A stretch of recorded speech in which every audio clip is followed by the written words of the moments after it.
रात की ठंडी हवा, शहनाइयों की मधुर धुन, और उसी मंडप में एक आवाज गूंजती है, रुक जाओ, ये शादी नहीं होगी। और बस उस एक वाक्य ने पूजा की पूरी जिंदगी को झकझोर दिया। पूजा नाम जितना पवित्र, जिंदगी उतनी ही कठिन। माँ बाप का साया बचपन में ही उठ गया। एक टूटा हुआ घर, और उसमें रहती थी उसकी बूढ़ी दादी, जिसकी झुकी कमर और कांपते हाथों में बस एक ही सहारा था, पूजा। दादी अक्सर कहती, बिटिया, तू ही मेरी आखिरी सांस है। लेकिन किस्मत हर बार उनकी परीक्षा लेती थी। दिन में पूजा दूसरों के घर बर्तन मांजती और रात को चुपके से रोती, लेकिन उसकी सुंदरता ऐसी थी कि जैसे चांद भी शर्मा जाए। गांव के लोग कहते, इतनी सुंदर लड़की, पर किस्मत देखो। तभी एक दिन एक रिश्ता आया। दादी की आंखों में उम्मीद चमकी, शायद भगवान ने हमारी सुन ली। लेकिन उन्हें क्या पता था, ये रिश्ता नहीं, एक सौदा था।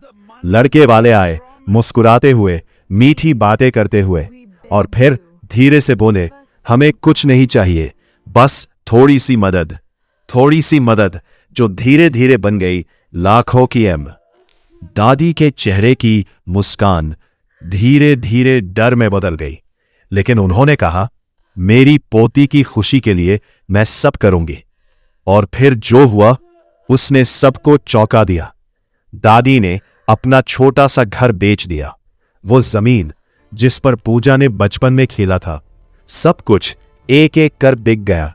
और आखिर में उनके पास बचा सिर्फ आंसू। लेकिन शादी तय हो गई। पूरे गांव में शहनाई गूंजने लगी। सबको लगा अब सब ठीक हो जाएगा।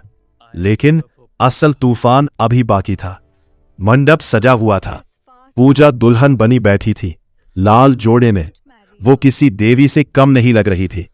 दादी की आंखों में खुशी के आंसू थे। पंडित जी बोले, अब दूल्हा सिंदूर भरे। पूरी दुनिया जैसे थम गई। और तभी एक जोरदार आवाज गूंजी, रुक जाओ। सबकी नजरें एक ही दिशा में घूम गई। वो था दूल्हे का पिता। उसने गुस्से में कहा, जब तक पूरी दहेज की रकम नहीं मिलेगी, शादी नहीं होगी। पूरे मंडप में सन्नाटा छा गया। दादी कांपते हुए बोली, बेटा, मेरे पास जो था सब दे दिया। लेकिन उनके शब्दों में कोई असर नहीं हुआ। दूल्हे के पिता ने दूल्हे का हाथ पकड़ा और मंडप से उठाकर चलने लगा। दादी उनके पैरों में गिर पड़ी, मत जाओ बेटा, हमारी इज्जत मत लूटो। लेकिन उन्होंने दादी को लात मार दी और आगे बढ़ गए। पूजा सब कुछ देख रही थी। उसकी आंखों में आंसू नहीं, अब आग थी। अचानक पूजा उठी। उसकी आवाज गूंजी, रुक जाओ। दूल्हा रुक गया। पूजा आगे बढ़ी। उसकी आंखों में गुस्सा था, मुझे तुम जैसे भिखारी से शादी नहीं करनी। पूरा मंडप हिल गया।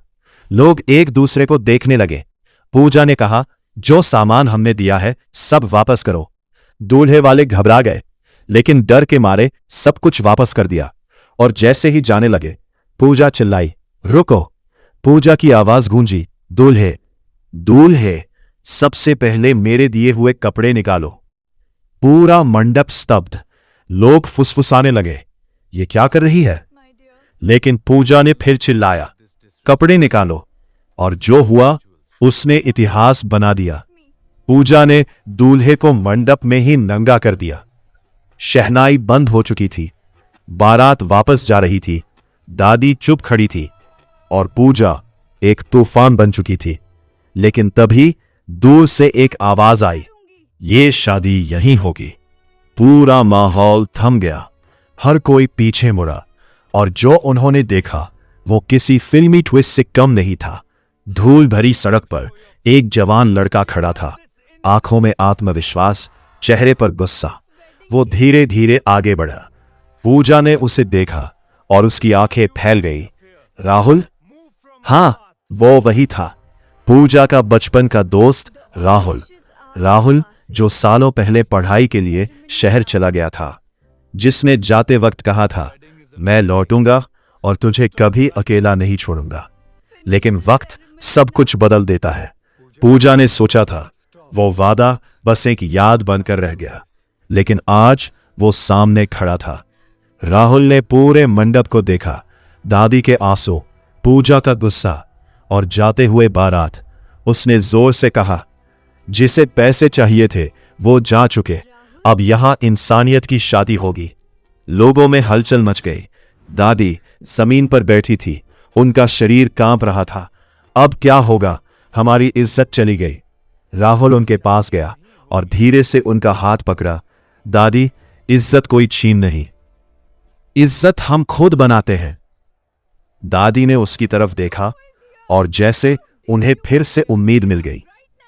भीड़ में से कुछ लोग फुसफुसाने लगे, अब कौन करेगा इससे शादी? बारात वापस चली गई। ये तो अपशगुन है। हर शब्द तीर की तरह पूजा के दिल में लग रहा था, लेकिन इस बार वो चुप नहीं थी। पूजा ने राहुल की तरफ देखा। उसकी आवाज धीमी थी लेकिन मजबूत। तुम क्यों आए हो राहुल? राहुल ने बिना झिझक जवाब दिया, क्योंकि मैं तुम्हें टूटते हुए नहीं देख सकता। और फिर जो उसने कहा वो सबको चौंका गया। राहुल ने सबके सामने कहा, पूजा, क्या तुम मुझसे शादी करोगी? पूरा मंडप सन्न रह गया। दादी की आंखों में फिर से आंसू आ गए, लेकिन इस बार ये खुशी के आंसू थे। पूजा चुप थी। उसके अंदर जंग चल रही थी। एक तरफ उसका टूटा हुआ भरोसा और दूसरी तरफ राहुल का सच्चा प्यार। वो धीरे धीरे आगे बढ़ी और बोली, मेरे पास कुछ नहीं है राहुल। राहुल मुस्कुराया, मुझे कुछ चाहिए ही नहीं, ना दहेज ना पैसे, बस तुम चाहिए। ये शब्द पूजा के दिल को छू गए। भीड़ अब चुप थी, जैसे हर कोई इस पल का गवाह बनना चाहता था। पूजा ने दादी की तरफ देखा। दादी ने सिर हिलाया, आंखों में आशीर्वाद था।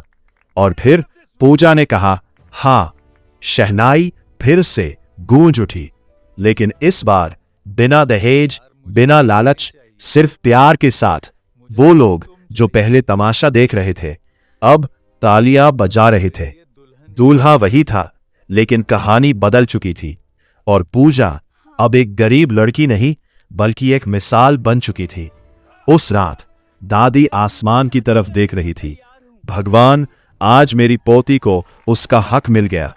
और कहीं दूर किस्मत मुस्कुरा रही थी।